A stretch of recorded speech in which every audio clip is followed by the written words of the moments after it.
Hero Nandamuri Balayya చిన్నాల్లుడు, Telugu Desam యువ నాయకుడు శ్రీ భరత్ గురించి అందరికీ బాగా పరిచయం అనే చెప్పాలి. అంతేకాదు భరత్ గీతం విద్యా సంస్థల చైర్మన్. ఈయన 2013లో బాలయ్య చిన్న కూతురు తేజస్వినిని పెళ్లి చేసుకున్నాడు.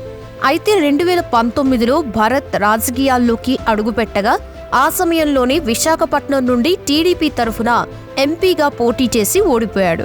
అయితే ఈసారి కూడా భరత్ ఎంపీగా పోటీ చేయగా భారీ మెజారిటీతో గెలిచాడు. దీంతో ఈ సమయంలో భరత్ గురించి కొన్ని విషయాలు బయటకు వస్తున్నాయి. అసలు గీతం యూనివర్సిటీ చైర్మన్ గా ఉన్న భరత్ ఎందుకు రాజకీయాల్లోకి వచ్చాడు? భరత్ కి బాలయ్య కూతురితో సంబంధం ఎలా కుదిరింది? భరత్ ఫ్యామిలీ బ్యాక్గ్రౌండ్ ఏంటి? ఇప్పటివరకు భరత్ ఎంత సంపాదించాడు అనే విషయాలు ఈ వీడియోలో తెలుసుకుందాం. ముందుగా గీతం విద్యా సంస్థలు స్థాపించిన ఎంవీవీఎస్ మూర్తి గారి గురించి క్లియర్గా తెలుసుకుందాం. 1938 జూలై 3న తూర్పుగోదావరి జిల్లా మూలపాలెం గ్రామంలో జన్మించారు మూర్తి గారు. తల్లిదండ్రులు పట్టాభిరామయ్య, మాణిక్యమ్మ. చిన్నతనం నుంచి చదువుల్లో చురుగ్గా ఉండేవారు ఆయన. కాకినాడలో ఉన్నత విద్యను పూర్తి చేశారు. ఆర్థిక శాస్త్రంలో ఆంధ్ర విశ్వవిద్యాలయం నుంచి PhD పూర్తి చేశారు. న్యాయవాదిగా, పారిశ్రామికవేత్తగా, విద్యావేత్తగా గుర్తింపు ఉందాయనకి. 1980లో గీతం విద్యా సంస్థలని నెలకొల్పారు. విశాఖ నుంచి 2 సార్లు ఎంపీగా కూడా ఆయన పనిచేశారు. గోల్డ్ స్పాట్ మూర్తిగా తెలుగు వారికి బాగా సుపరిచితురాలు ఆయన. ఎన్టీఆర్ స్ఫూర్తితో రాజకీయాల్లోకి వచ్చారు. తెలుగుదేశం పార్టీ ఆవిర్భావం నుంచి ఆ పార్టీలో క్రియాశీలకంగా వ్యవహరించారు. తొలిసారి టీడీపీ తరఫున 1989 ఎన్నికల్లో విశాఖపట్నం లోక్సభ నుంచి పోటీ చేసి ఓటమి చవిచూశారు. 2 ఏళ్ల తర్వాత 1991లో జరిగిన సాధారణ ఎన్నికల్లో అదే స్థానం నుంచి ఎంపీగా గెలుపొందారు. ఆ ఎన్నికల్లో కాంగ్రెస్ కి చెందిన ఉమా గజపతిరాజుపై విజయం సాధించారు. అయితే 1996, 1998 ఎన్నికల్లో ఆయన పోటీ చేసి ఓటమి పాలయ్యారు. తిరిగి 1999 ఎన్నికల్లో మరోసారి విశాఖ పార్లమెంట్ నియోజకవర్గం నుంచి ఎంపీగా గెలుపొందారు. 2004 ఎన్నికల్లో మాజీ సీఎం నేదురుమల్లి జనార్దన్ రెడ్డి చేతిలో ఓటమి పాలయ్యారు. 2009 ఎన్నికల్లో పోటీ చేసిన 3వ స్థానానికి మూర్తి గారు పరిమితులయ్యారు. ఈ ఎన్నికల్లో చిరంజీవి స్థాపించిన ప్రజారాజ్యం పార్టీ ప్రభావం చూపించింది. కాంగ్రెస్ అభ్యర్థి పురంధేశ్వరి విజయం సాధించారు. ఇక 2014 ఎన్నికల్లో విశాఖపట్నం సీటుని పొత్తులో భాగంగా బీజేపీకి కేటాయించడంతో పోటీకి దూరంగా ఉన్నారు. ఎంవీవీఎస్ మూర్తి సేవలను గుర్తించిన టీడీపీ అధినేత చంద్రబాబు ఆయన్ని ఎమ్మెల్సీగా నామినేట్ చేశారు. సౌమ్యుడు, వివాదరహితుడిగా గుర్తింపు తెచ్చుకున్న మూర్తి గారు రాజకీయ నేతగా, విద్యావేత్తగా తనదైన ముద్ర వేశారు.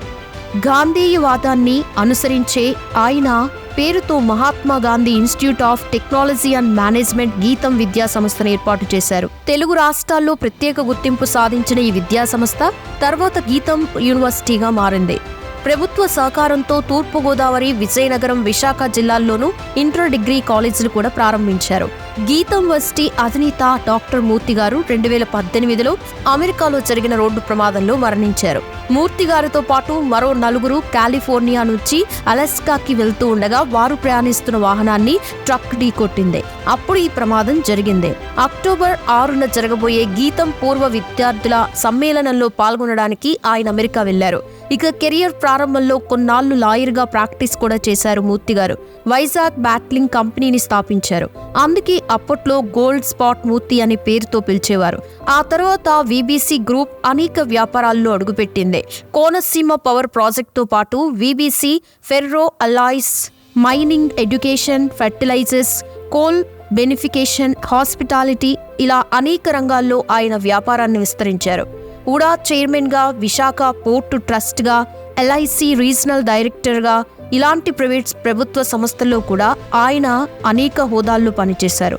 గీతం డీమ్డ్ యూనివర్సిటీ వైజాగ్, హైదరాబాద్, బెంగళూరులో కూడా ఉంది. ఇక ఇప్పుడు ఆయన మనవడు శ్రీ భరత్ గురించి చూద్దాం. ఎంవీవీఎస్ మూర్తి గారి పెద్ద కుమారుడు రామారావు గారి కుమారుడే శ్రీ భరత్. శ్రీ భరత్ అమెరికాలోని పర్డ్యూ విశ్వవిద్యాలయం నుంచి ఇండస్ట్రియల్ ఇంజనీరింగ్ పూర్తి చేశారు. స్టాన్ఫోర్డ్ యూనివర్సిటీ నుంచి MBA పట్టా అందుకున్నారు. అమెరికాలో చదువు పూర్తయిన తర్వాత కుటుంబానికి చెందిన విద్యుత్ రంగ పరిశ్రమలో కొంతకాలం పనిచేశారు. ఒడిశాలోని జల విద్యుత్, ఏపీలో సౌర విద్యుత్ పరిశ్రమలు నిర్వహించారు ఆయన. ఔత్సాహిక పారిశ్రామికవేత్తలకి వేదికగా ఉండే టై ఏపీ చాప్టర్ సభ్యుడిగా, అధ్యక్షుడిగా కూడా వ్యవహరించారు. తెలంగాణలో టీ హబ్ తరహాలో గీతంలో వెంచర్ డెవలప్మెంట్ కేంద్రాన్ని ఏర్పాటు చేశారు. ఇక సినీ నటుడు నందమూరి బాలకృష్ణ రెండో కుమార్తె తేజస్విని 2013లో భారత్ కిచ్చి వివాహం చేశారు. మాజీ కేంద్ర మంత్రి కావూరి సాంబశివరావు కుమార్తె భరత్ కి తల్లవుతారు. కావూరి సాంబశివరావు గారు, మూర్తి గారు ఇద్దరు బియ్యంకులు. ఇక భరత్ విద్యా సంస్థలు చూసుకుంటున్న సమయంలోని 2019 ఎన్నికల్లో విశాఖపట్నం నుంచి టీడీపీ తరఫున ఎంపీగా నిలబడ్డారు. కానీ ఎన్నికల్లో వైసీపీ అభ్యర్థి ఎంవీవీ సత్యనారాయణ గెలుపొందారు. అంతేకాదు ఎన్నికల్లో టీడీపీ ఓటమి పాలైంది. రాష్ట్రంలో అధికారానికి దూరమైంది. ఈ ఎన్నికల్లో విశాఖ నుంచి పోటీ చేసి కేవలం 4,414 ఓట్ల తేడాతో ఓటమి పాలయ్యారు. ఎన్నికల తర్వాత పార్లమెంటరీ నియోజకవర్గ పార్టీ ఇన్ఛార్జిగా పనిచేశారు. అధిష్టానం పిలుపు మేరకి పార్టీ కార్యక్రమాలని కూడా విస్తృతంగా నిర్వహిస్తూ వచ్చారు. మరోవైపు గీతం విద్యా సంస్థల చైర్మన్ గా కూడా ఉన్నారు. ఇక ఆయన ఆస్తి సుమారు 250 కోట్ల రూపాయల వరకు ఉంటుందని అంటారు.